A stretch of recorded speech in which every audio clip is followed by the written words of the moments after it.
I want to talk about some of the terms that we're going to use amongst ourselves as we work through our vision and our project here. And I'm going to use two picture books to illustrate these terms.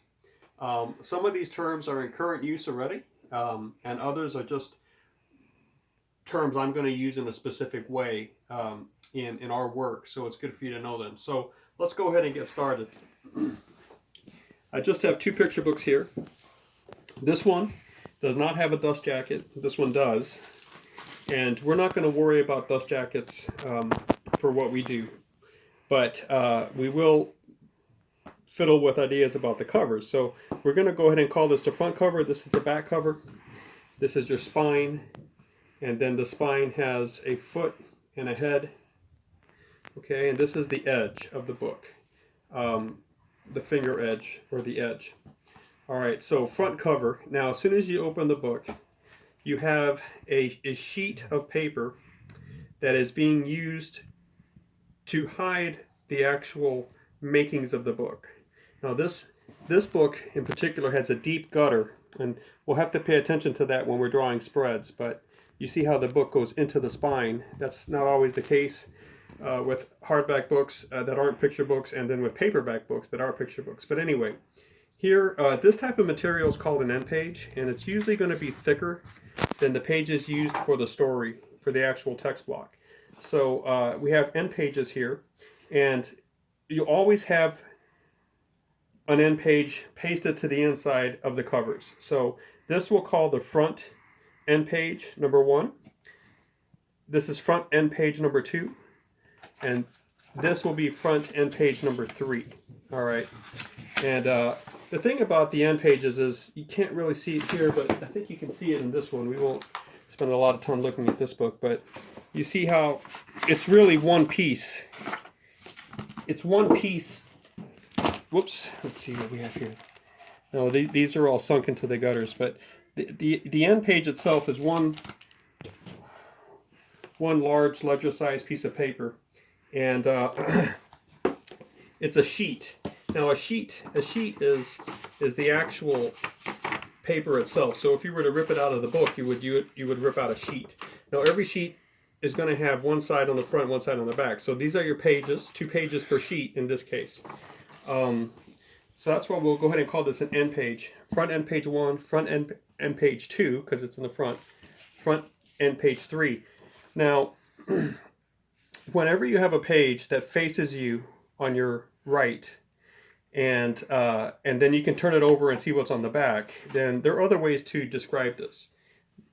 The front, as it faces you, before you turn it, is called the recto, and as you turn it, the act of turning will produce the verso, which literally means the turning, and the verso is the back of that page. We're not going to use the recto and verso to refer to end pages. We'll just go ahead and say end page 1, end page 2, and then page 3. And in the back, we'll go ahead and say end page 3, end page 2, and page 1. Back end page 3, back end page 2, back end page 1. That will let us understand that end pages 1 and 2 are always a spread, whether they're in the front or in the back. And back end page 1 and back end page 2.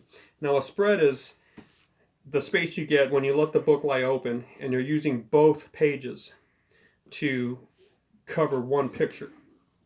All right, so the spread here is being used as a comic strip, and the spread here is being used as a comic strip as well. The end page spread. All right, so as we go forward, you'll see that we move into title pages and all that. And in fact, what I want to do is I want to go to Marveltown right now. Again, we're going to ignore the dust jackets. And I want to look at the end pages here. They didn't really make any use of this space. So I don't know why they didn't do it. Someone made the decision to have this end page be of purple material.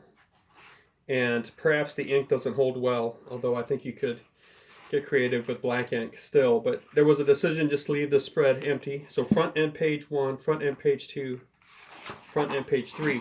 Now, here you have what's called a half title page. And way back when the book industry was first coming into being, the half title pages were used to cover the text blocks as they were put out on the sidewalk to sell. they were sort of a weather protection. You would buy the paper part of the book, and then you might go down the street to another store to bind it.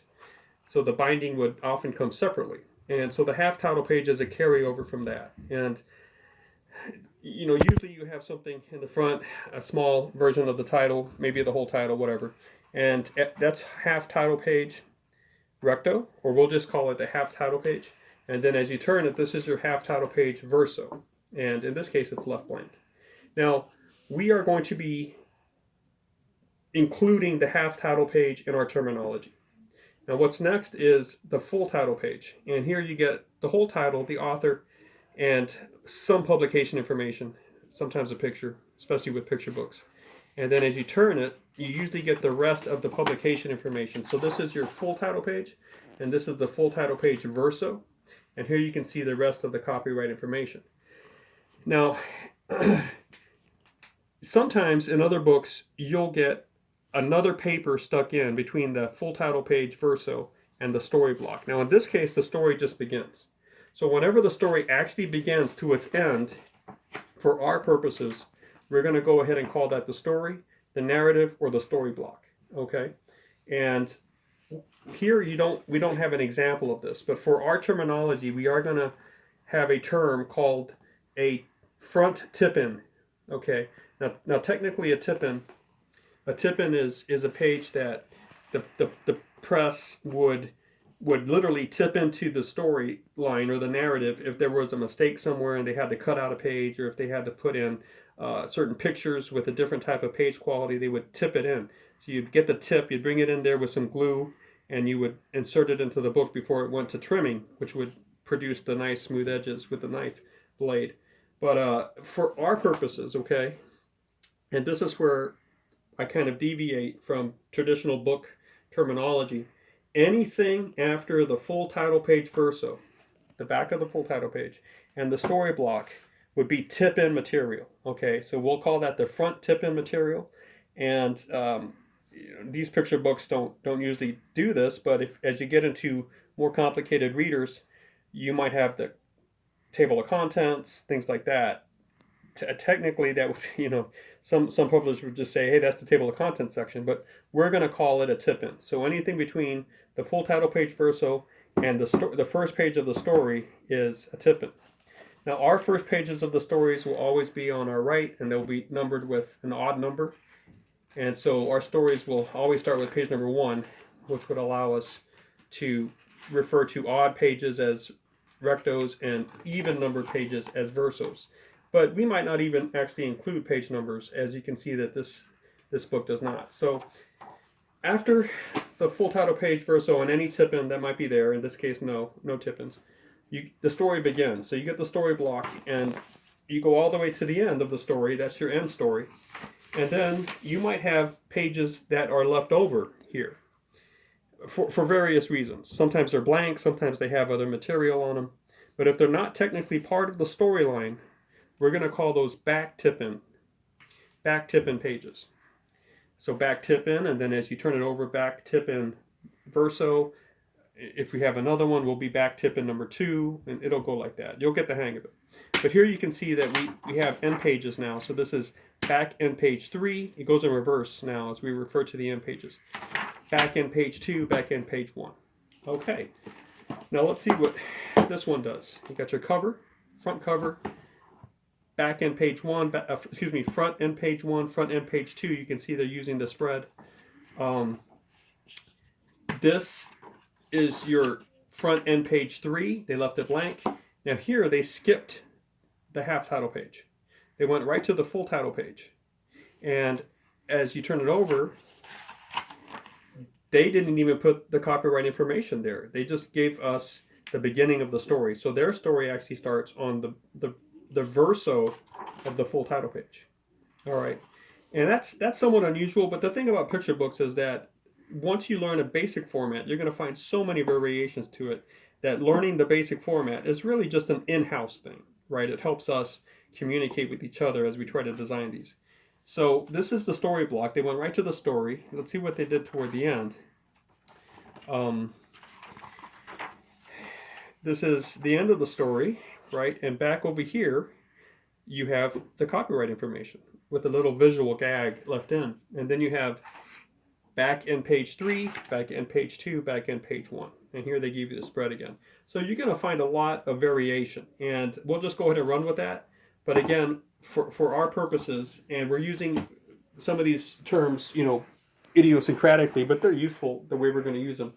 Is you have end pages, half title pages, full title pages, front tip ends, and then the storyline, the story block, and then after the story, you have potentially, right, back tip end pages, and then the back end pages, and then the back cover. Now, there are 3 major parts of the book, and with this I'll just close the video. But you know, you have your covers, and then you have your story block. Everything else besides the covers and the story is called the matter. And it's kind of weird because it sounds like the story ought to be part of the matter. But you have front matter and you have back matter. All right, and everything in the front after the you know, basically after the cover and before the story is called front matter, and everything in the back after the end of the story and the back cover is called your back matter. All right, we're going to use these terms, and I hope you get comfortable with them.